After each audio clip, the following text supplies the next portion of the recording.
चलो इसको शुरू कर लेते हैं बेटा। ये हमारे पास 8th चैप्टर है और 8th चैप्टर में ये है डी और डी। इसको हम ये जो टॉपिक है, नया चैप्टर है, ये हमारे पास डी ब्लॉक, डी एवं एफ ब्लॉक एलिमेंट है। ठीक है ना, दो दो ब्लॉक है इसमें, डी एंड एफ ब्लॉक के तत्व। सबसे पहले हम ये देखेंगे कि इस डी को पढ़ लेते हैं, ये डी ब्लॉक एलिमेंट क्या है। ठीक है, तो जो पीरियोडिक टेबल देखी बेटा आप लोगों ने, जो हमारे पास आवर्त सारणी है, तो आवर्त सारणी में दो भाग हैं। यदि हम जनरली देखेंगे तो दो भाग हैं। कौन कौन से भाग हो सकते हैं? दो नहीं, तीन चार भाग हो गए सीधे। यदि हम ब्लॉक के हिसाब से देखेंगे तो चार भाग हो जाते हैं। एक तो एस ब्लॉक एलिमेंट होते हैं, एक पी ब्लॉक एलिमेंट होता है, एक डी ब्लॉक एलिमेंट होता है और एक एफ ब्लॉक एलिमेंट होता है। एस ब्लॉक एलिमेंट यदि हम देखें तो S block element periodic table के बाई साइड, हमारे जो बाई साइड होगा, हमारा जो बायां होगा उस तरफ होते हैं। ये होता है एस ब्लॉक एलिमेंट। ठीक है ना। यहाँ पर यदि हम देखेंगे तो P block element, P block element कहाँ पर होंगे? ये ठीक इसके दाहिनी ओर, हमारे हाथ के दाहिनी ओर। ये 6 रो ग्रुप में होते हैं। यहाँ पर 6 ग्रुप में, 1 2 3 4 5 6 है ना। तो ये 6 रो में इसमें होते हैं। यहाँ पर जो डी ब्लॉक एलिमेंट है, तो डी ब्लॉक एलिमेंट्स यहाँ पर होते हैं बेटा। ये 3 रो 4 रो हमारे पास होंगे, 1 2, ठीक है ना, 3 और 4, नहीं 1 2 3 हो रहे हैं और एक चौथा और होगा। ठीक है ना। इसमें से जो सीरीज है, इनको हम सीरीज के रूप में, ये आवर्त के रूप में पढ़े जाते हैं बेटा। कैसे पढ़े जाते हैं? आवर्त। क्योंकि ये क्या होगा, यदि हम ग्रुप के रूप में पढ़ेंगे तो हम कम तत्वों का अध्ययन कर पाएंगे। क्या कर पाएंगे? कम तत्व। जैसे माने यहाँ पर तो 4 ही तत्व होंगे, यहाँ तो ज्यादा मात्रा में थे तो इसलिए हम क्या करते थे, ग्रुप में अध्ययन करते थे। यहाँ पर यदि हम देखेंगे तो ये केवल 4 तत्व होंगे इसमें, है ना। और 4 में से कहीं कहीं पे क्या होंगे, 3 तत्व। ऐसे में भी करेंगे, ऐसा नहीं कि ऐसा नहीं करेंगे, लेकिन जनरली क्या होगा, इस प्रकार से करेंगे तो पूरे डी ब्लॉक एलिमेंट्स का हम अध्ययन कर पाएंगे, यहाँ से यहाँ तक पूरा कंपेरेटिवली पढ़ सकते हैं। ठीक है ना। दोनों टाइप से पढ़ेंगे। ये इधर की तरफ आवर्त होते हैं, ये क्या होता है बेटा, आवर्त होते हैं। और जब हम टॉप टू बॉटम जाते हैं तो वो होते हैं वर्ग। ठीक है ना। इसमें 18 वर्ग हैं और आवर्तों की संख्या 7 है, ये सभी को मालूम है। ठीक है ना। अब जो डी ब्लॉक एलिमेंट्स हैं, डी ब्लॉक एलिमेंट को हमने यहाँ से यहाँ तक देखा, तो ये टोटल कितने हैं? ये 10 है। 10 ग्रुप के रूप में है, 10 ग्रुप है यहाँ पर डी ब्लॉक्स, है ना। यहाँ से क्या होगा कि दो जो हमारे पास सीरीज है, ये तो ठीक है, ये वाली फोर्थ सीरीज तो से ठीक है, ये फोर्थ आवर्त तो जो है ठीक है ना। लेकिन इसके बाद जो सिक्स्थ आवर्त आता है, सिक्स्थ सेवंथ आता है ना। इन दो आवर्तों में यहाँ पर क्या होते हैं, जो कुछ तत्व यहाँ पर रहते हैं, उनके लिए जगह नहीं थी, इसलिए उनको नीचे दिया गया, जिनको हम बोलते हैं एफ ब्लॉक एलिमेंट। 14 14 28 तत्व है। ठीक है ना। एक एक उसमें 14, जैसे 6 सीरीज में 14 तत्व है, तो 14 तत्व यहाँ नीचे दिया गया उनको स्थान, और उसको बोलते हैं हम एफ ब्लॉक एलिमेंट। कौन से ब्लॉक एलिमेंट हो गए? F block element. ये एफ ब्लॉक के एलिमेंट है। यहाँ पर जो 14 तत्व होंगे वो एफ ब्लॉक एलिमेंट होंगे। इनके अंतिम जो इलेक्ट्रॉन्स होंगे वो एफ में भरे जाएंगे, यहाँ जो अंतिम इलेक्ट्रॉन है वो डी में भरे जाएंगे। तो इस प्रकार से हम पीरियोडिक टेबल में डी ब्लॉक कहाँ पर होंगे? यहाँ बीच में होंगे। और इनको हम संक्रमण तत्व कहते हैं बेटा। अभी बताएंगे संक्रमण तत्व कौन कौन से हो सकते हैं, किस प्रकार से संक्रमण तत्व होते हैं। ठीक है ना। कौन क्या क्या गुण उन संक्रमण तत्वों के होते हैं। वैसे जब डी में भरे जा रहे हैं तो सिंपल हम कह सकते हैं कि जिनमें डी जो ऑर्बिटल होगा, जिनका रिक्त होगा, वो क्या होंगे? संक्रमण तत्व कहलाएंगे। चलो ये बाद में आएगी बात। ठीक है ना। एफ तत्व, एफ ब्लॉक एलिमेंट हमारे यहाँ पर इस टाइप से होंगे, एक लैंथेनाइड होंगे और एक एक्टिनाइड होंगे। ठीक है ना। एक लैंथेनम से शुरू होने वाले लैंथेनाइड और ये एक्टिनियम से शुरू होने वाले एक्टिनाइड। तो ये हमारे पास एक खाका हुआ किसका? पीरियोडिक टेबल में। पीरियोडिक टेबल में किस प्रकार से स्थान हो सकते हैं। देखो बेटा, अब चलते हैं हम इनके फोर्थ सीरीज। पहले हमारे पास है फोर्थ सीरीज, यानी कि यहाँ थोड़ी सी ध्यान रखना बेटा। कैसे होगा? देखो ये हमारे पास आवर्त है 5वां। ठीक है ना। इससे पहले देखेंगे, यदि मान इसमें 7 आवर्त हैं तो ये 7वां, 6ठा, 5वां, फिर चौथा। ठीक है ना। चौथे आवर्त से तो पहला, दूसरा और तीसरा, ये इनमें जो है क्या नहीं होगा, ये हमारे पास क्या नहीं होंगे, ये डी ब्लॉक के तत्व नहीं होंगे। हमारे पास जो होगा, जो आवर्त नंबर, जो डी ब्लॉक एलिमेंट होंगे, आवर्त होगा 5वां, ठीक है ना, छठा आवर्त होगा, 7वां होगा, और इसमें चौथा आवर्त भी होगा, ठीक है ना। 4, 5, 6 और 7, ये चार आवर्त हमारे पास होंगे, ठीक है ना। इससे पहले पहला, दूसरा और तीसरा, ये आवर्त डी ब्लॉक एलिमेंट में नहीं आते, आवर्त की संख्या कह रहा हूं, है ना।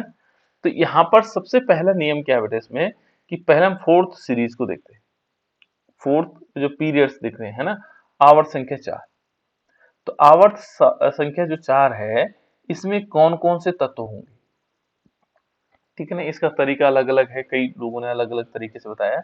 तो एक जो तरीका मुझे मालूम था, ये है, पहले मैं नाम लिख लेता हूँ, देखो, SC, ये है बेटा स्कैंडियम, TI टाइटेनियम, ठीक है ना। उसके बाद है V वैनेडियम, CR क्रोमियम, जिसको हम लोग अच्छी तरह जानते हैं, MN मैग्नीज, ठीक है ना, FE iron, CO cobalt, C बड़ा O छोटा है ना, कोबाल्ट, निकेल और कॉपर, और लास्ट में जिंक।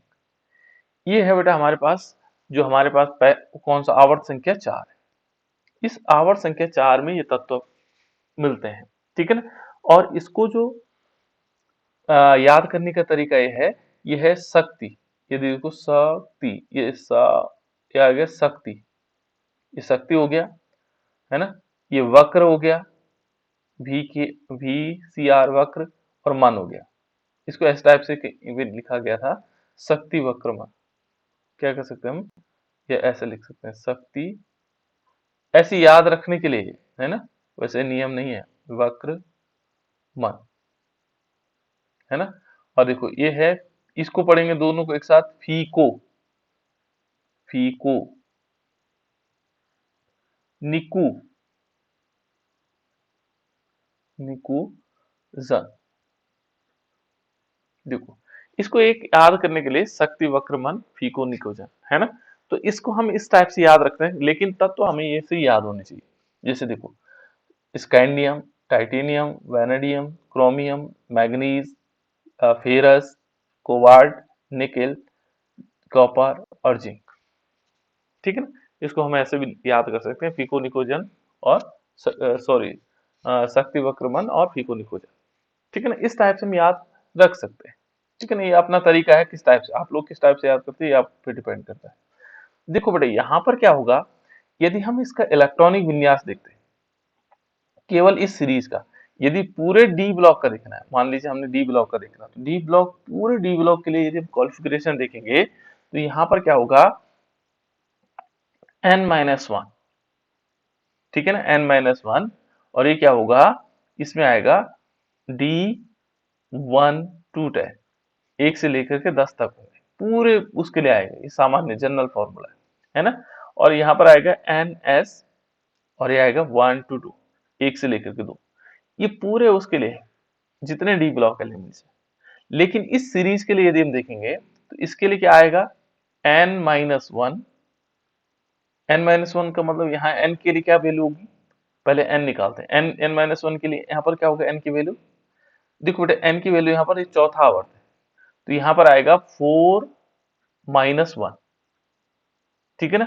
और d कितना आएगा, 1 to 10, 1 से लेकर के 10 तक होंगे, क्योंकि एक इसमें होगा, D1 ये आएगा, D2 ये आएगा, D3 ये आएगा, D4 आएगा, है ना। D4, यहाँ पर D4 आएगा क्रोमियम में, कि D5 आएगा, D5, ये भी D5 आएगा, D6 आएगा, D7 आएगा, D8 आएगा, D10 आएगा, और D10। देखो ये बताऊंगा मैं कि ये दो अपवाद है यहाँ पर सॉरी। उसके बाद यदि हम इसमें देखेंगे n, n है, n क्या है इसमें, n की वैल्यू हमारे पास कितनी है, 4 है ना। तो 4s2, यहां पर ये ध्यान रखना है कि जो आवर्त है, आवर्त में से एक घटा देंगे, यानी कि आवर्त होता है n, ये n सीरीज है बेटा, तो n-1 इट मींस हमारे पास कितना आ जाएगा यहाँ पर होगा बेटा 3D। और 3D में क्या होगा, 1 से लेकर के 10 तक इलेक्ट्रॉन भरे जाने, इसमें 1 भरा जाएगा, इसमें 2 3 4 है ना, इस टाइप से।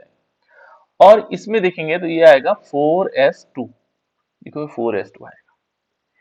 ये दोनों ध्यान रखना आपको कि जो ये डी सीरीज है 1 to 2 1 से लेकर के 2 आएंगे, ठीक है ना। इसमें इलेक्ट्रॉनों की संख्या ऐसी होगी। अब हम किसी एक को भी देख लेते हैं, इलेक्ट्रॉनिक कॉन्फ़िगरेशन इसका देखते हैं, ये बहुत इंपॉर्टेंट है डी सीरीज, है ना। तो देखो हमने इलेक्ट्रॉनिक कॉन्फ़िगरेशन, चलो स्कैंडियम का देखते हैं। तो स्कैंडियम होता है बेटा 21, स्कैंडियम कितना है 21। तो 21 के लिए क्या लिखेंगे, 1s2 2s2 2p6 3s2 3p6 4s कितना आएंगे 2 और 3d1, ऐसे तो आएगा।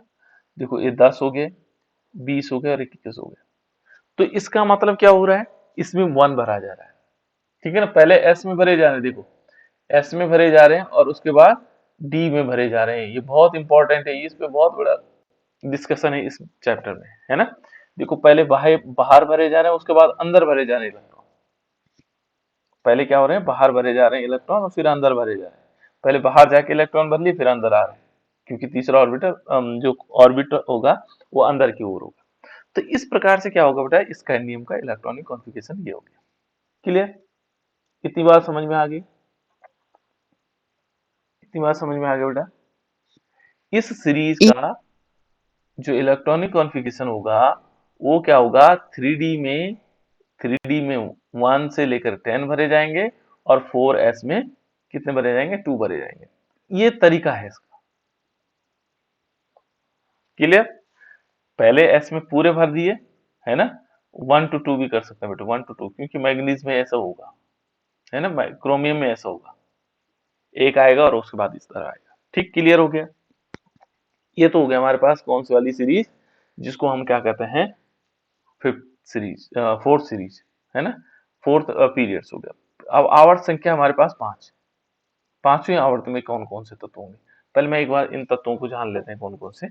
यहाँ पर होगा बेटा येटरबियम, येटरबियम से शुरू होता है, ठीक है ना। इसका एटॉमिक नंबर मालूम है आपको, 21 से लेकर के और 30 तक होंगे। 21 से लेकर 21 22 23 24, कोई दिक्कत नहीं यहाँ, है ना। यहाँ से 21 याद होना चाहिए और 40 30 तक आप बिना रुके हुए लिख सकते हो, ठीक है ना। लास्ट में जिंक का कितना होगा, 30 हो जाएगा। ये याद ही रखना है, इलेक्ट्रॉनिक एटॉमिक नंबर्स, ठीक है ना। दूसरी जो हमारे पास आवर्त है बेटा, पांचवा आवर्त है। तो पांचवें आवर्त में कौन कौन से तत्व होंगे, ये देखो पांचवा जो हमारे पास आवर्त है उसमें है येटरबियम, जर्कोनियम, येट्रियम जिसको हम बोलते थे एट्रियम, है ना, येट्रियम, जर्कोनियम, नोबियम, ठीक है, मोलिब्लेडनम, टैक्टीसियम, ठीक है ना, रुथेनियम और रुथेनियम। ये रुथोनियम होता है, एक रुथोनियम होगा, एक क्या होगा, रुहोनियम होगा। उसके बाद पैलेडियम्स, ठीक है ना, उसके बाद एजी और उसके बाद सीडी। एजी सिल्वर हो गया बेटा और कैडमियम हो गया, सिल्वर और कैडमियम। तो इस प्रकार से हम इनके नाम जान सकते हैं कि कौन कौन से, ठीक है ना। अब इसको तरीका अलग अलग है, आप लोग किस तरह याद कर लेते हो, आप अपने हिसाब से बना सकते हैं इसका, है ना। जो आपको फॉर्मूला उचित लगता है उसी नाम से आप इसको बना सकते हो, ठीक है ना, ठीक है ना। तो इसको हम जो जनरली याद कहीं पे देखा था मैंने, ठीक है ना। अब इसको वाई से तुम कुछ भी बना सकते हो, है ना, या अपने ऐसे भी बनाया जा सकता है। चलो मैं एक जगह मैंने पढ़ा था, वाई से हम क्या लिख सकते हैं, यार बना सकते हो, जर्कोनियम, इसको जबर बना सकते हो, है ना मुंह तक, है ना, और रो अ, रे, है ना, पड एजी सी डी इस टाइप का कुछ बना सकते हो, है ना, अपने हिसाब से। तो आप अपने हिसाब से बना लीजिएगा। और इसमें देखो यहाँ पर इंपॉर्टेंट क्या है, इसका 39 है बेटा, क्या है 39, इस सीरीज का 39 है। 39 से हम क्या करेंगे, इसका परमाणु क्रमांक देखेंगे और यहाँ क्या आ जाएगा, 48 आ जाएगा कैडमियम, ठीक है ना। ये 47 होता है, ये तत्व तो बहुत इंपॉर्टेंट है हमारे पास, है ना। तो देखो यहाँ पर क्या हुआ, हमने येट्रियम से लेकर के और कैडमियम तक हमने इसको देख लिए, ये हमारे पास कौन सी सीरीज हो गई, पांचवा आवर्त। छठा आवर्त देखो, छठे आवर्त, सातवां आवर्त इसलिए इंपॉर्टेंट नहीं है कि सातवें आवर्त के तत्व तो कुछ नए संश्लेषित किए गए, इसलिए हम उसको इसमें नहीं लेंगे, है ना। तो देखो यहाँ पर यदि इस वाले को देखेंगे छठे वाले में, तो छठे वाले में और इम्पोर्टेंट इसलिए है, यहाँ क्या होगा, La, और इसका होता है बेटा 57, एटॉमिक नंबर 57। और La के बाद क्या होगा, मैं इसको स्टार बना दे रहा हूँ। La के बाद होता है यहाँ हफेनियम HF, Ta, है ना। Ta के बाद हमारे पास आएगा W, इसको टंगस्टन बोलते हैं ना, WRe, ठीक है ना। ऑस्मियम हो गया, OS, ऑस्मियम, इनके नाम थोड़ा कॉम्प्लिकेटेड है। ऑस्मियम हो गया, ठीक है ना। इरिडियम हो गया, इरिडियम के बाद प्लेटिनम हो गया, है ना। प्लेटिनम के बाद Au हो गया, और लास्ट में Hg हो गया। इसके यदि हम देखेंगे बेटा, तो यहाँ से यहाँ तक जो तत्व है, ये बहुत इंपॉर्टेंट तत्व है, हैवी मेटल्स है, ठीक है ना। ये वाला भी इंपॉर्टेंट है। तो इस प्रकार से यदि हम देखेंगे, यहां से देखो थोड़ी सी अंतर कहाँ है, यहाँ पर है। यहाँ क्या था, ये था हमारे पास 57, और इसका एटॉमिक नंबर है 72, 57 से 72, यानी कि इसके बीच के तत्व कहाँ है। और 57 से लेकर के 72 तक, और इसका है 80। 72 के बाद आप लोग 73, 74, 75 ऐसे लिख सकते हैं, है ना। 76, 77, 78, 79 और 80। लेकिन ये तत्व कहाँ गए, इनके लिए यहाँ पर जगह नहीं थी, इसलिए इसको क्या किया गया, एफ ब्लॉक एलिमेंट बनाया गया। क्या बनाया गया इसके लिए, एफ ब्लॉक एलिमेंट। ये बेटा एफ ब्लॉक के तत्व यहाँ नीचे इसमें देखेंगे तो ये क्या है, एफ ब्लॉक के तत्व है। तो इस एफ ब्लॉक के तत्व को कहाँ रखा गया, इसमें नीचे रखा गया, ठीक है ना। और एफ ब्लॉक के तत्व क्या है, यहाँ पर यदि देखोगे तो 57 से लेकर 71 तक है, ठीक है ना। और उसको क्योंकि लेंथेनम से शुरू हो रहा है बेटा, इसको लेंथेनाइट सीरीज बोलते हैं। क्या बोलते हैं, लेंथेनाइट सीरीज। तो इस टाइप से हमारे पास क्या होगी, 3 आवर्त। सातवां आवर्त हम पढ़ नहीं रहे हैं, ठीक है ना, इसको मैं लिख नहीं रहा हूँ सातवां आवर्त, क्योंकि वो सारे संश्लेषित हैं, वो इनमें थोड़ा सा डिफरेंट हो सकता है। तो ये सीरीज यदि हम एक बार फिर देखूं, तो यहाँ पर आएगा स्कैंडियम, ठीक है ना, स्कैंडियम, टाइटेनियम, ठीक है ना, वैनेडियम, क्रोमियम, Cr, Mn, ठीक है, Fe, Co, Ni, copper and zinc, ठीक है ना। दूसरी सीरीज को यदि हम देखें, एक साथ लिखता हूं मैं, ये है वाई, Zr, जर्कोनियम, न्यूबियम, फिर उसके बाद मोलिब्डेनम, फिर उसके बाद टेक्टीशियम, रूथेनियम, ये है सर रूथेनियम, है ना, रूथियम और रूथेनियम, पैलेडियम। इसको मैं एक साथ इसलिए लिख रहा हूँ क्योंकि इसके पीछे एक कारण है, ठीक है ना, और एक कैडमियम। यहाँ लास्ट जो सीरीज है बेटा, ये लेंथेनम से शुरू है, लेंथेनम हो गया, हपेनियम हो गया, TA हो गया, उसके बाद W हो गया, RE हो गया, OS हो गया, IR हो गया, ठीक है ना। इसके बाद IR के बाद PT और AU और HG, ये बेटा, है ना। तो ये हमारे पास क्या है, ये हम इनको कह सकते हैं, ये डी ब्लॉक एलिमेंट। क्या है, डी ब्लॉक एलिमेंट। यहाँ पर यदि हम देखें तो 3 ग्रुप आपको बहुत इंपॉर्टेंट दिखाई देंगे। एक तो ये वाला देखो, इन तीनों को हमने पढ़ा है। जब भी हमें कहीं हाइड्रोलाइसिस करना हो तो ये कैटलिस्ट के रूप में प्रयोग होते हैं। कैटलिस्ट जानते हैं आप लोग, कैटलिस्ट बोलते हैं बेटा उत्प्रेरक। ये सब के सब किस रूप में प्रयोग होते हैं, उत्प्रेरक के रूप में। और वहां जैसे ही इनका उपयोग करेंगे तो वहां हाइड्रोजन जुड़ेगा। इन तीनों को देखो, निकेल, पैलेडियम और प्लेटिनम, ठीक है ना। यहां पर क्या होगा, ये हमेशा उत्प्रेरक के रूप में प्रयोग किए जाते हैं। और ये हमारे पास ग्रुप नंबर 10, यदि हम इसको देखेंगे तो ग्रुप नंबर 10, इनकी विशेषता ये है बेटा, ठीक है। तीसरा, इस ये तो हमने कैटलिस्ट के रूप में उपयोग कर लिया। और कैटलिस्ट दो प्रकार के होते हैं, एक उत्प्रेरक वर्धक होते हैं और एक उत्प्रेरक विष होते हैं। उत्प्रेरक वर्धक मतलब बढ़ा देते हैं, अभिक्रिया की दर को बढ़ा देते हैं, उसको बोलते हैं उत्प्रेरक वर्धक। और जो अभिक्रिया की दर को घटा देते हैं उसको बोलते हैं उत्प्रेरक विष। ठीक है ना, दो चीजें याद रखना, क्योंकि छोटे क्वेश्चन पूछे जाते हैं। उत्प्रेरक वर्धक कौन हुए, जो अभिक्रिया की दर को बढ़ा देते हैं, और उत्प्रेरक विष कौन से होते हैं, जो अभिक्रिया की दर को घटा देते हैं। ठीक है, होते दोनों ही उत्प्रेरक। दूसरा देखो बेटा, यहाँ पर ये दूसरी सीरीज है, ये यदि हम इसमें देखेंगे सारे के सारे क्या हैं, पुराने जमाने में क्या होता था, इनको बोलते थे, ये हमारे पास क्वाइन बनाने के काम आते थे, सिक्के बनाने के काम। कॉपर के सिक्के होते थे, सिल्वर के होते थे, सोने के सिक्के होते थे, है ना। तो ये इनको हम क्या बोलते हैं, क्वाइनेज मेटल, यानी कि सिक्का धातु। क्या बोलेंगे, क्वाइनेज मेटल। ये सब के सब क्या है, सिक्का धातु। कौन से धातु हैं, इनको बोलते हैं सिक्का धातु। तो याद रहेगा आपको, सिक्का, जिनसे सिक्का बनाए जाते थे, है ना, सिक्का धातु, क्वाइनीज मेटल। और तीसरा यदि देखेंगे तो ये सीरीज है बेटा, ये पता क्या है, ये जो है, किसी को मालूम क्या है इनकी विशेषता, कोई बता सकता है बेटा। जिंक, कैडमियम और एचजी, इनको बोलते हैं बेटा स्यूडो। स्यूडो जानते हैं आप लोग, स्यूडो का मतलब झूठे, है ना। ट्रांजिशन एलिमेंट, ट्रांजिशन एलिमेंट, इसका मतलब क्या हुआ, ट्रांजिशन का मतलब होता है संक्रमण एलिमेंट।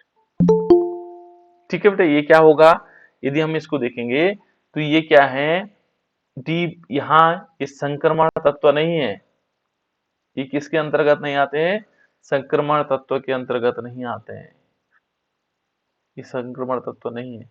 जिंक, कैडमियम और एच, ये संक्रमण तत्व नहीं है, इनको बोलते हैं आभासी संक्रमण तत्व। केवल आभास हो रहा है कि संक्रमण तत्व है, लेकिन ये संक्रमण तत्व नहीं है, ये ध्यान रखना। एक प्रश्न पूछा भी गया था कि कौन से संक्रमण तत्व नहीं है। ये तीन सीरीज बता दी मैंने आपको, एक तो निकल कैटालिस्टिक, अब बताऊंगा क्यों नहीं है ना, संक्रमण तत्व नहीं है। जबकि क्या रखा गया हमने, यदि यहाँ पर देखेंगे, हम हमेशा पढ़ते आए हैं कि जो डी ब्लॉक एलिमेंट हैं ये सारे के सारे संक्रमण तत्व हैं। लेकिन जब हमने बारीकी से अध्ययन किया तो जो हमारे पास कौन सा ग्रुप है, 12वां ग्रुप है, वो संक्रमण तत्व नहीं है बेटा।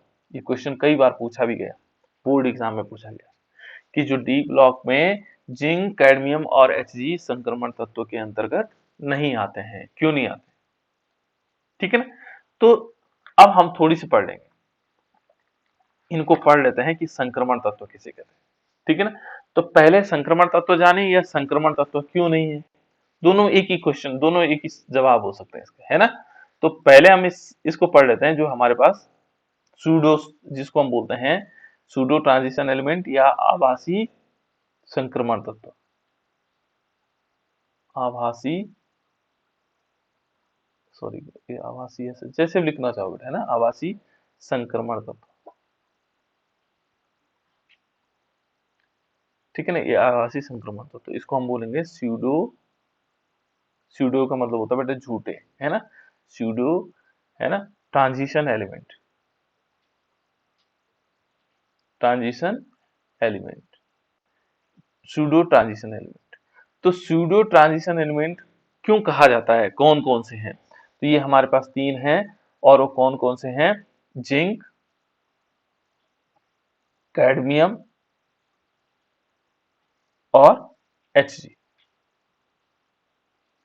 ये तीन हमारे पास क्या है, इनको बोलते हैं सूडो एलिमेंट, है ना। इनको क्यों कहा जाता है, देखो नंबर एक क्या है, जो संक्रमण तत्व होते हैं, उनके जो डी कक्षक होते हैं, पहले हम संक्रमण तत्व के बारे में जानते हैं ना।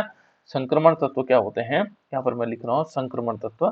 तो संक्रमण तत्व में कुछ विशेषताएं बताता हूँ आपको। संक्रमण तत्व की दो विशेषताएं, एक जो संक्रमण तत्व होते हैं, संक्रमण तत्वों में क्या होगा, दो चीजें महत्वपूर्ण होती है। एक तो क्या होता है, जो डी कक्षक होते हैं, डी कक्षक क्या होते हैं, आधा भरे होते हैं, आधा भरे होते हैं। आधा भी कह सकते हैं इनको, या खाली होते हैं, रिक्त होते हैं, या खाली भी हो सकते हैं। सॉरी। ठीक है बेटा, तो डी कक्षक समझ में आ गया कि जिनमें डी कक्षक क्या होंगे, आधे भरे होंगे या खाली होंगे, वो क्या कहलाएंगे, संक्रमण तत्व कहलाएंगे। पहली विशेषता। दूसरी विशेषता इनकी क्या होती है बेटा, कि ये जो डी कक्षक होते हैं, यदि हम जो संक्रमण तत्व होंगे, यदि वो आयनिक फॉर्म में, मूल अवस्था में आयनिक फॉर्म में, ठीक है ना, तो तब भी क्या होगा, डी कक्षक खाली होंगे। जैसे मान लीजिए सपोज हम किसी चीज को ले लेते हैं कि जिनमें क्या होगा, दो तत्व, मान लीजिए हमने कहा Mn2 पॉजिटिव, है ना, तो Mn2 पॉजिटिव लिया, तो इसमें यदि देखेंगे तो इसका जो लास्ट आता है यहाँ पर इलेक्ट्रॉनिक कॉन्फ़िगरेशन आता है, तो उस दशा में भी क्या होगा कि यहाँ से क्या होगा, मान लीजिए 3d5 है और 4s1 मान लेते हैं, ठीक है ना। तो देखो इसने क्या किया, Mn2 पॉजिटिव आए, एक इलेक्ट्रॉन यहां से निकाला और एक इलेक्ट्रॉन यहां से निकाला, 3d में कितने हो गए, 9 हुए कि नहीं हुए, तो ये आधा हुआ कि नहीं हुआ। देखो ये डी कक्षक पूरे नहीं भरे होंगे, फुल नहीं भरे होंगे, यानी कि 3d10 नहीं होंगे, वो क्या कहलाएंगे, यदि 3d10 हो गए तो इसका मतलब वो संक्रमण तत्व नहीं आते। और इनमें होता क्या है, यही होता है, इनमें क्या होता है, यही होता है। तो हम लिखेंगे, देखो इसका कारण क्या है, हम लिखें ये जो तत्व हैं, ग्रुप 12 के तत्व, क्या होगा, ग्रुप 12 के तत्व संक्रमण तत्व नहीं है, संक्रमण तत्व नहीं है, नहीं है। क्यों, क्योंकि इसमें क्या होगा, क्योंकि इनके पास इनके पास डी कक्षक डी कक्षक क्या नहीं होंगे, खाली या आधा भरे नहीं रहते, नहीं रहते हैं। अर्थात अर्थात डी कक्षक पूर्ण भरे होते हैं, पूर्ण भरे होते हैं।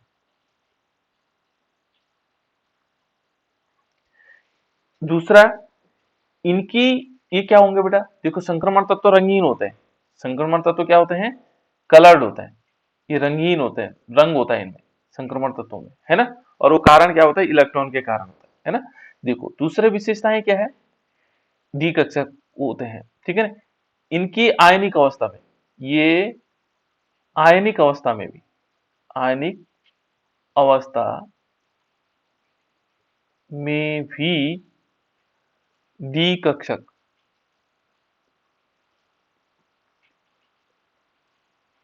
रिक्त नहीं दर्शाते, रिक्त नहीं दर्शाते, ठीक है ना।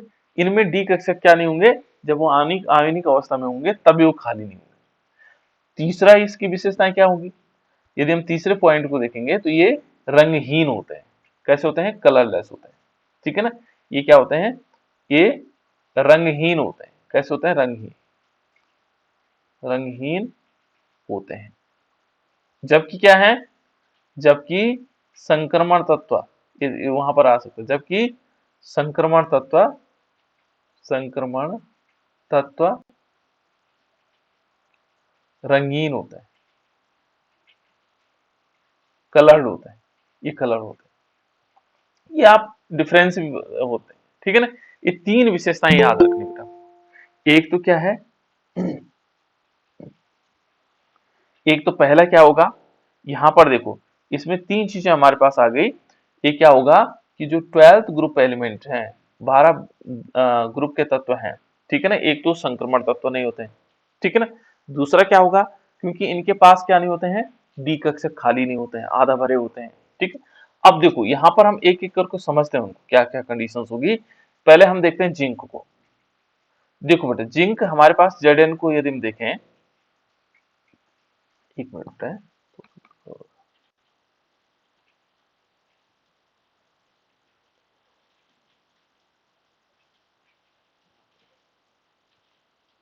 देखो इसमें डी जो कक्षक है हमारे पास, कैसे कैसे हम पहले देखते हैं किसको। सबसे पहले हम देखेंगे, जैसे मान लीजिए हम ले लेते हैं जिंक को।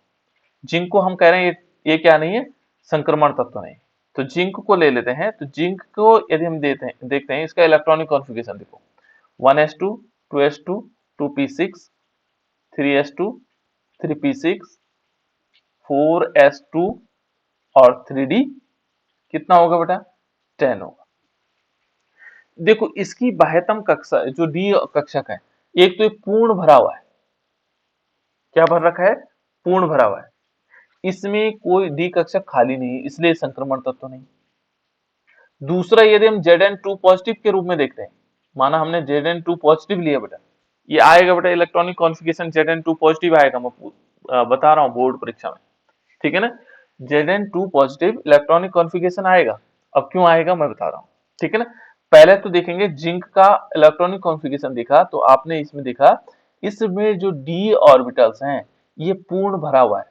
पूर्ण भरा हुआ है तो इसका मतलब फिर क्या नहीं होगा, ये पहली विशेषता तो ये है ना संक्रमण तत्व की, डी कक्षक क्या होने चाहिए, या तो आधे होने चाहिए या क्या होने चाहिए, खाली होने चाहिए। तो ये तो पूरा भरा हुआ है, तो इसलिए ये संक्रमण तत्व नहीं। पहले पहली शर्त इसने कंप्लीट नहीं की। दूसरी ये होता है बेटा, जो इसके आयंस होते हैं उस दशा में भी इनकी डी कक्षक पूर्ण नहीं भरी होती।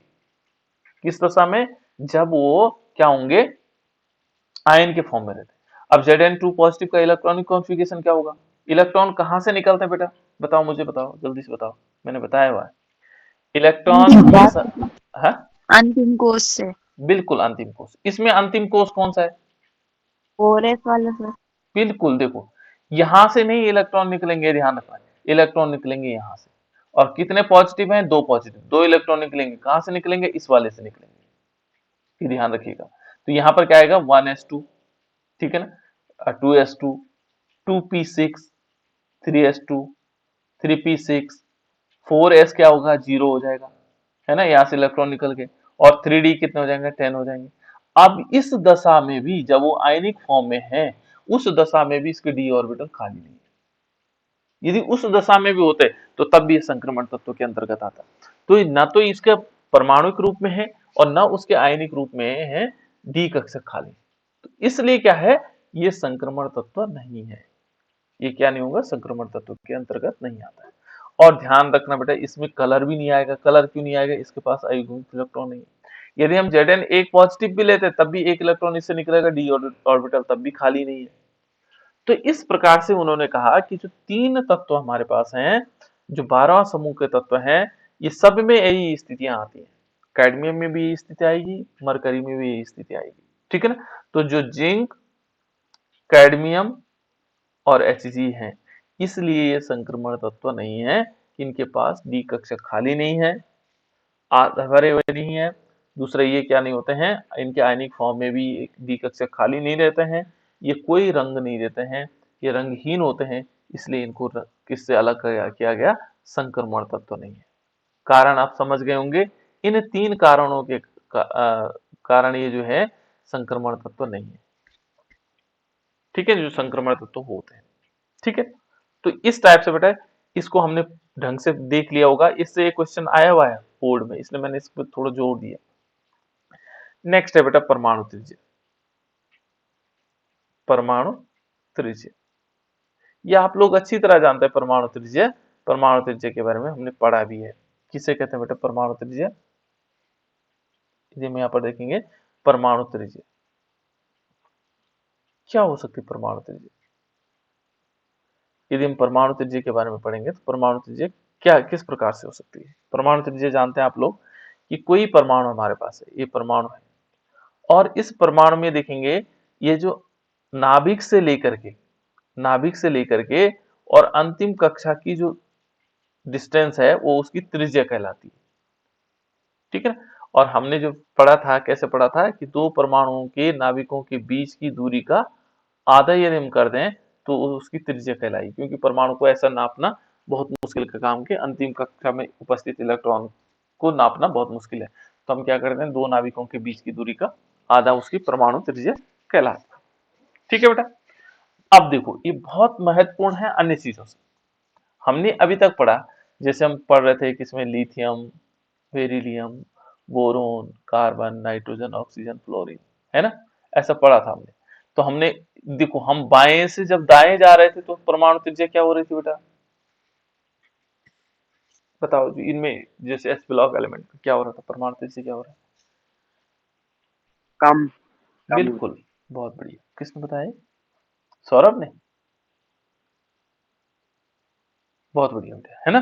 देखो यहाँ पर जब हम ऐसे पढ़ते थे, अभी तक आवर्त में हम पढ़ते थे, तो जब हम बाएं से दाएं जाते थे, है ना, बाएं से दाएं ओर जाते थे, तो हम लगभग लगभग सभी जगह पढ़ते थे कि परमाणु त्रिज्या क्या होती है, कम होती रहती है। इसकी परमाणु त्रिज्या ज्यादा इधर की तरफ कम होती है, ऊपर से नीचे जाने पर बढ़ती थी, ऐसा हमने पढ़ा है ना। अब यहाँ देखते हैं यहाँ क्या विशेषता है। यहाँ देखो, यहाँ है स्कैंडियम, फिर क्या है टाइटेनियम, फिर क्या है वैनेडियम, फिर क्या है क्रोमियम, उसके बाद मैग्नीज, मैग्नीज के बाद फीको निकोजन, ferrous, cobalt, nickel, copper, zinc. ये है बेटा, ये सीरीज है ना। यहाँ दो चीजें हैं, दो विशेषताएं हैं। यहाँ पर यदि हम इसमें देखेंगे, इसमें परमाणु त्रिज्या का स्तर क्या होगा, तो यहाँ दो चीजें काम करती बेटा। एक तो करता है स्क्रीनिंग इफेक्ट, आज हम दो चीजें पढ़ेंगे, स्क्रीनिंग इफेक्ट। क्या पढ़ेंगे? Screening effect. स्क्रीनिंग इफेक्ट क्या हुआ, इसको हम हिंदी बोलते हैं आवरण प्रभाव। क्या बोलेंगे? आवरण प्रभाव। आवरण तो जानते हैं आप लोग, आवरण जो हमारे चारों ओर का, जैसे पर्यावरण को बोलते हैं हम आवरण, है ना, आवरण प्रभाव। यहां पर भी ऐसे कुछ आवरण प्रभाव है, ठीक है ना। एक पढ़ेंगे हम स्क्रीनिंग इफेक्ट, और दूसरा पढ़ेंगे इसमें जिसको हम कह सकते हैं, दूसरा वो होता है बेटा इसमें नाभिकीय आवेश, ठीक है ना, न्यूक्लियर चार्ज, जिसको हम बोलते हैं न्यूक्लियर चार्ज, ठीक है ना, न्यूक्लियर चार्ज, या हम कह सकते हैं नाभिकीय आवेश। क्या बोलेंगे बेटा? नाभिकीय आवेश। दो चीजें हम यहाँ पर पढ़ेंगे, बहुत इंपॉर्टेंट है। यहाँ थोड़ा सा अलग मामले हो जाते हैं। जैसे हम ऊपर पढ़ रहे थे कि जब हम बाएं से दाएं जाते हैं तो ये क्या होता है, घटती है परमाणु त्रिज्या, लेकिन यहाँ क्या होती है बेटा, यहाँ बढ़ती है, उल्टा हो जाता है। ये बढ़ क्यों रहा है? ये बढ़ती है क्यों, है ना, परमाणु त्रिज्या बढ़ रही है यहाँ, और क्यों बढ़ रही है? तो यहाँ दो प्रभाव काम करते हैं, ठीक है। हमने इन दो प्रभाव को पढ़ने से पहले थोड़ी चीज मैं एक बता रहा हूं बेटा, कि जो हम कोष पढ़ते हैं, देखो बीच में धनावेश होता है, क्लियर, परमाणु की जो संरचना है। फिर पहला क्या होता है, पहला क्या होता है इसमें, पहला कोष। फिर क्या होता है, दूसरा कोष। फिर क्या होता है, तीसरा कोष। फिर क्या होता है, चौथा कोष। ऐसा होता है बेटा, क्लियर। पहला, ये पहला कोष हो गया, दूसरा कोष हो गया, तीसरा कोष हो गया, चौथा कोष हो गया। ऐसा होता है परमाणु की संरचना। मेरी बात समझ रहे हो? ये बात समझ में आई बेटा? मेरी आवाज आ रही है आप लोगों को? यस जी सर। सर।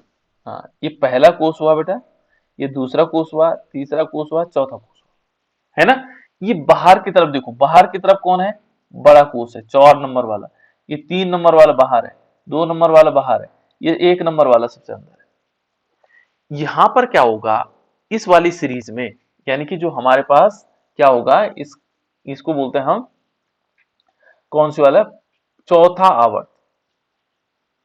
चौथे आवर्त में क्या होगा, यदि हम यहां पर देखें तो स्कैंडियम का आकार देखते हैं।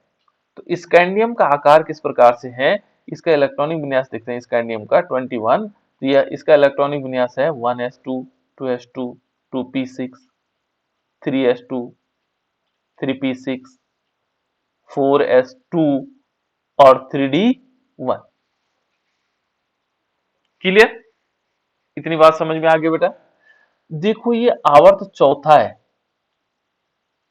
ये कौन सा आवर्त है? चौथा। पहले इलेक्ट्रॉन बाहर भरे जाने, देखो यहाँ बाहर इस वाले आवर्त में भरे जाने, और फिर कहाँ जा रहे हैं हम इलेक्ट्रॉन भरने के लिए? अंदर जा रहे हैं, इस डी में भर रहे हैं। फिर पहले चार वाले बाहर वाले में भर रहे हैं और फिर अंदर जा रहे हैं इलेक्ट्रॉन भरने के लिए। ऐसा है ना, देखो ये यदि हम देखें तो मैं इसको थोड़ा दोबारा बना देता हूँ। देखो इसको साफ नहीं दिखाई दे रहा है। एक है ना, दो है ना, और तीसरा और चौथा। पहले इलेक्ट्रॉन कहाँ भरे जाने? ये तीसरा आवर्त है बेटा, देखो ये तीसरा आवर्त है और ये हमारे पास चौथा है। पहले इलेक्ट्रॉन कहाँ भर रहे हैं हम? बताओ, बोलो बोलो। पहले इलेक्ट्रॉन कहाँ भर रहे हैं? चौथे आवर्त में सर। बिल्कुल, बाहर वाले में भर रहे हैं। इलेक्ट्रॉन कहाँ भर रहे हैं? बाहर वाले में भर रहे हैं। देखो पहले बाहर भरा हमने, चौथे आवर्त में भरा, 4s में भरे यहाँ, 2k। उसके बाद कहाँ चले गए? 3d अंदर जा रहे हैं, तब इलेक्ट्रॉन भर रहे हैं। पहले एक इलेक्ट्रॉन भरा, इस वाले में कितना भरा? एक इलेक्ट्रॉन d1। इसमें कितने भरे जाएंगे? दो। इसमें कितने भरे जाएंगे? तीन। इसमें कितने भरे जाएंगे? पांच। इसमें कितने भरे जाएंगे? पांच। इसमें कितने भरे जाएंगे? छह। इसमें कितने भरे जाएंगे? सात। इसमें कितने भरे जाएंगे? आठ। इसमें कितने भरे जाएंगे? दस। इसमें कितने भरे जाएंगे? दस। ये तो दो हमारे पास अपवाद है। कौन कौन से? एक क्रोमियम वाला और एक कॉपर वाले। मैं कई बार बता चुका हूँ, क्रोमियम और कॉपर के। ठीक है ना, क्योंकि डी के 5 कक्षक होते हैं, एक इलेक्ट्रॉन वहां से ले लेता है एस से और इसलिए भरे जाता है। ठीक है, सब में क्या हुआ? पहले इन सब में इसमें भी 4s में पहले भरे गए, इसमें भी 4s में पहले भरे गए, पहले इसमें भरे गए, पहले बाहर भरे जा रहे फिर अंदर भरे गए। उसके कारण क्या होगा बेटा? देखो इसका आकार घटता क्यों है? देखो जब शुरू शुरू में था, यहां देखो, स्कैंडियम, टाइटेनियम, वैनेडियम, है ना, और क्रोमियम तक, यहां तक तो आकार घटता है। देखो इसकी विशेषता है, यहां तक क्या होगा? आकार घटेगा। अब क्यों घटेगा? देखो बेटा यहां पर क्या होता है, दो प्रकार के आवेश काम करते हैं। एक तो होता है ये नाभिक, जो नाभिक है ना, ये क्या काम करता है?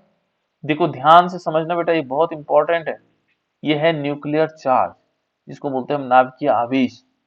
क्या बोलेंगे इसको? नाभिकीय आवेश। ये कैसा नाभिक पर कौन सा आवेश होता है बेटा? बोलो बोलो।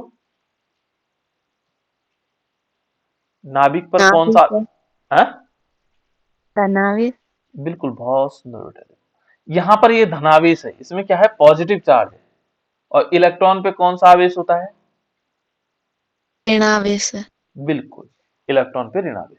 देखो जो नाभिक है उस पर धनावेश है, इलेक्ट्रॉन पे कौन सा आवेश है? ऋणावेश है। ये नाभिक क्या करेगा? इन इलेक्ट्रॉन को अपनी ओर खींचेगा, और जब खींचेगा तो इलेक्ट्रॉन का वो क्या होगा? इसका आकार क्या होगा? छोटा होगा। क्या होगा? छोटा होगा, है ना। यहां पर यदि देखेंगे तो 3d में क्या है? एक इलेक्ट्रॉन अभी, तो ये इलेक्ट्रॉन इसको धक्का नहीं दे पा रहा है। अभी तो ये खींच रहे हैं, कहां तक खींच रहे हैं? क्रोमियम तक। क्रोमियम तक 5 है, तो 5 को ये इलेक्ट्रॉन खींचने दे रहा है अपनी तरफ, तब तक तो छोटा होगा आकार। लेकिन जैसे यहाँ देखो इसमें क्या हो रहा है? देखो बेटा, इस डी में अंदर कक्षा में इलेक्ट्रॉन बढ़ते चले जा रहे हैं। ये देखो इलेक्ट्रॉन बढ़ रहे हैं, तो जब तक 4 इलेक्ट्रॉन भरे, 4 या 5 भरे, तब तक तो इसने इस इलेक्ट्रॉन को खींचता चला गया। लेकिन जैसे 5 से 6 होने लग गए, अब क्या होने लग गया? जो इस तीसरे वाले ऑर्बिट के इलेक्ट्रॉन हैं, जो तीसरे वाले ऑर्बिट के इलेक्ट्रॉन हैं, ये इनको बाहर की तरफ धक्का देने लग गए। अब इलेक्ट्रॉनों की संख्या देखो, स्कैंडियम के बाद जब हम कहा जा रहे हैं? मैग्नीज में जा रहे हैं, Ml में जा रहे हैं, मैग्नीज में जा रहे हैं, तो इलेक्ट्रॉन संख्या बढ़ गई। अब ये इन 4 इलेक्ट्रॉन, दो जो 4s के इलेक्ट्रॉन उनको बाहर की तरफ धक्का मार रहे हैं। तो ये जो बाहर की तरफ धक्का मार रहे हैं बेटा, ये है आवरण प्रभाव, स्क्रीनिंग इफेक्ट। यहाँ दो प्रकार के बल काम कर रहे हैं। पहले कर रहा है नाभिकीय आवेश, पहला क्या है इसमें? नाभिकीय आवेश। दूसरा है आवरण प्रभाव। क्या है? आवरण प्रभाव। तो जब तक जो है, ध्यान रखना, जब तक इलेक्ट्रॉनों की संख्या अंदर कम थी तो नाभिकीय आवेश प्रभावशाली था, इलेक्ट्रॉन जो परमाणु का आकार छोटा हो रहा था। जब तक क्या है? जब तक अंदर इलेक्ट्रॉनों की संख्या 3d में इलेक्ट्रॉनों की संख्या कम थी, तब तक तो कौन काम कर रहा था, कौन सा काम कर रहा था, नाभिकीय आवेश काम कर रहा था, नाभिक उनको खींच रहा था अपनी तरफ। इसलिए कहां से, स्कैंडियम से लेकर के क्रोमियम तक आकार छोटा होता चला गया। उसके बाद फिर क्या हुआ, मैग्नीज में आकार, मैग्नीज से लेकर के और कहां तक, कोबाल्ट तक ये आकार बराबर हुआ, फीको निकोजन है ना, फीको निकल तक, ठीक है ना, निकल तक। यानी कि क्या होगा, मैग्नीशियम से और निकल तक आकार फिर बराबर होने लगे, माने किसका, ज्यादा बड़ा छोटा नहीं, इनका आकार सब बराबर है। पहले यहां से आकार घटा, कहां से, स्कैंडियम से क्रोमियम तक, तब नाभिकीय आवेश ज्यादा था, है ना। ये प्रभाव स्क्रीनिंग प्रभाव नहीं दिखा रहा था, स्क्रीनिंग इफेक्ट नहीं दिख रहा था, आवरण प्रभाव नहीं दिख रहा था। यहां तक भी आवरण प्रभाव दिखा, अब आवरण प्रभाव इनका क्या हो गया, स्क्रीनिंग जो प्रभाव है वो बढ़ गया, तो ये ज्यादा धक्का बाहर नहीं दे पाए ना अंदर ले पाए, इसलिए इनका आकार क्या है, लगभग लगभग क्या है, बराबर है निकल तक। लेकिन क्या होता है, जब हम लास्ट में जाते हैं कॉपर से और जिंक की तरफ जाते हैं, तो जिंक का आकार बड़ा हो जाता है बेटा, जिंक का आकार क्या हो जाता है, बड़ा, और इसका आकार क्या रहता है, छोटा रहता है। और उसका कारण क्या है, तब स्क्रीनिंग प्रभाव ज्यादा हो जाता है, यहाँ पर इलेक्ट्रॉनों की संख्या बहुत अधिक हो जाती है, और वो इस 4s जो ऑर्बिटल 4s2 इलेक्ट्रॉन है उनको बाहर की तरफ धक्का देता है, और धक्का देने से उनका आकार क्या हो जाता है, बढ़ जाता है। क्लियर, समझ में आया बेटा या नहीं आया, पहले बताओ, यस या नो। नहीं आया यस तो सर। मैं दोबारा बताता हूँ। समझ में आ गया, सूरज कुछ कहना चाह रहा था, यस सर। आ गया बेटा, ठीक है ना। तो यहाँ दो प्रभाव काम करते हैं बेटा, स्क्रीनिंग प्रभाव जिसको हम आवरण प्रभाव कहते हैं, और दूसरा नाभिकीय प्रभाव। पहले नाभिकीय प्रभाव ज्यादा था यहां तक, तो परमाणु का आकार छोटा होता चला जाएगा। उसके बाद क्या हुआ, नाभिकीय प्रभाव आवरण प्रभाव के बराबर हो गया, तो आकार बराबर होने लगे। फिर क्या हुआ, जो आवरण प्रभाव था वो ज्यादा हो गया और नाभिकीय प्रभाव कम हो गया, इसलिए आकार बढ़ी, ठीक है ना। तो हम इसको ऐसा भी लिख सकते हैं, देखो कैसे लिखा जा सकता है बेटा, इसमें यहां पर लिखेंगे कि कहां से कहां तक, अलग अलग किताबें अलग अलग चीज कहती हैं, पर फिर भी हमें एक नॉर्मल चीजें लेनी है ना। हम लिखेंगे, अलग अलग किताबों ने अलग अलग इसको एक्सप्लेन किया है ना, स्कैंडियम से और कहां तक, मैग्नीज तक, स्कैंडियम से मैग्नीज तक। कौन सा प्रभाव ज्यादा रहता है बेटा, नाभिकीय। बिल्कुल राइट, नाभिकीय आवेश, नाभिकीय आवेश अधिक होता है, किससे अधिक होता है, आवरण प्रभाव से, है ना। आवरण प्रभाव को हम स्क्रीनिंग इफेक्ट, आवरण प्रभाव से, ठीक है ना, आवरण प्रभाव से, जिसके कारण क्या होता है, जिसके कारण, जिसके कारण क्या होगा, परमाणु का आकार घटता है, परमाणु का आकार घटता है, आकार घटता है। क्लियर बेटा, ये समझ में आ गया, परमाणु का आकार घटेगा, कहां से, नाभिकीय आवेश अधिक होता है और आवरण प्रभाव कम होता है। इनको याद रखना बेटा, न्यूक्लियर चार्ज इंग्लिश में रखना है ना, स्क्रीनिंग इफेक्ट, स्क्रीनिंग, ठीक है ना, स्क्रीनिंग इफेक्ट, स्क्रीन पैदा होता है ना, तो स्क्रीनिंग इफेक्ट, और ये न्यूक्लियर चार्ज है ना, आकार घटता है, कहां से, स्कैंडियम से मैग्नीज तक। समझ में आ गया। दूसरा यदि हम देखेंगे, कहां से, यानी कि Fe से लेकर के मैग्नीज से शुरू मान के चलेंगे, क्रोमियम तक होता है, चलो कोई बात नहीं, उससे कोई फर्क नहीं पड़ेगा। यानी कि आयरन से लेकर के और कहां तक, यहां आएगा निकल तक, आयरन से निकल तक, निकल तक। ये देखो बेटा, आयरन से निकल तक क्या होगा, यहां पर क्या होगा, नाभिकीय आवेश, नाभिकीय आवेश क्या होगा बेटा? वह आवरण प्रभाव।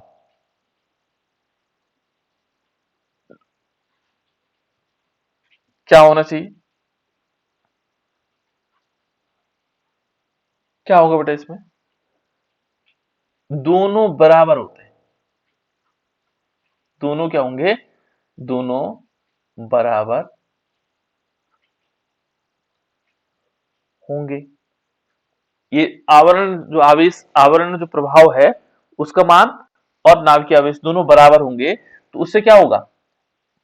परमाणु का आकार कैसे होगा? समान होगा। परमाणु का आकार समान होगा, एक समान होंगे। ठीक है ना? क्या होगा? समान, समान होगा। समझ में आया कि नहीं आया? तीसरा, यदि तीसरा देखो, जब हम कहां से जाएंगे? कॉपर से जिंक में जाएंगे। कॉपर से जिंक की तरफ, दो ही तत्व है, से जिंक तक। तीसरी कंडीशन आएगी कॉपर से जिंक तक। क्या होगा? यहां पर जो नाभिकीय आवेश है, क्या होगा बेटा? जो नाभिकीय आवेश है, नाभिकीय आवेश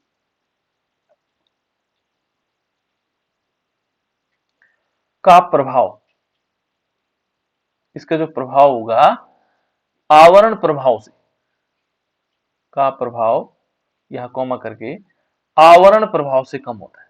आवरण प्रभाव से कम होता है, से कम होता है।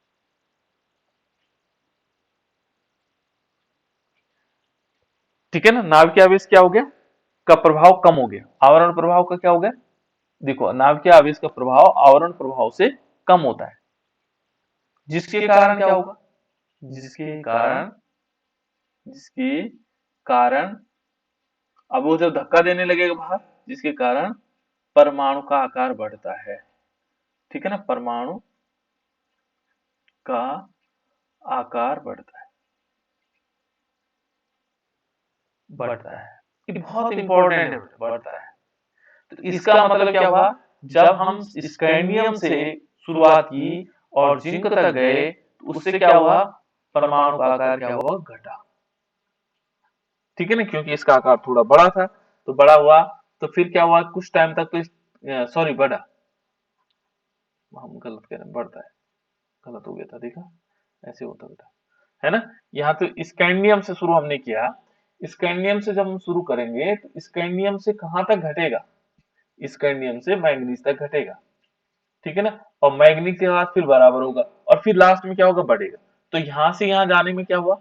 लास्ट में तो बढ़ा ही ना। तो इसलिए माना जाता है कि ये क्या होता है कि जो इस जो हमारे पास सीरीज है, कौन सी वाली? हमारे पास जो चौथा आवर्त है, उसमें इस प्रकार की घटनाएं होती हैं। ठीक है ना? तो इसलिए हम इसको ऐसा पढ़ सकते हैं। तो ये बहुत इंपॉर्टेंट था बेटा, इसको समझ में आ गया होगा आप लोगों को। ठीक है ना? 6 बजने वाली है। ठीक, तो इसको मैं अपलोड भी कर दूंगा। तो आपको समझना क्या है कि